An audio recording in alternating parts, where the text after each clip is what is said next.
Xəyanət serialı 536-cı və 537-ci bölüm analizi. Dəyərli izləyicilər, videolara bəyəni az gəlir.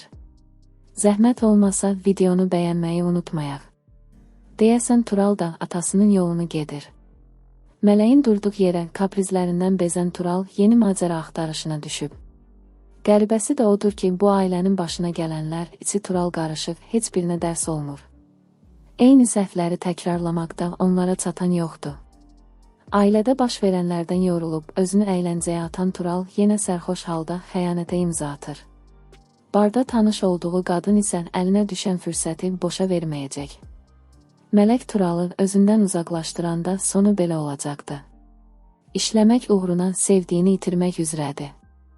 50.000 manat pul müqabilində Turalın azadlığına razılaşan Almaz məcbur qalıb, keçmiş ərinə ağız açdı. Təbii ki, Yaşar oğluna görə nəinki 50.000-i yeri gəlsə var dövlətini belə satar. Çünki Tural ona oğuldan çox yaxın dost kimi davranıb. Nə zaman başı bəlaya girsə həmişə ona kömək olub. Səkinənin ikili oyununun nəticəsindən evə alınan Abbas pul görən kimi yenə özünü saxlaya bilmədi. Yaşarın verdiyi pulun bir hissəsini özünə götürüb, qalanını isə Qafara verdi. Yaşara da yalan danışaraq vəziyyətdən çıxmağı hədəfləyir. Əvvəllər Arzunu aldadmaq mümkün değildi.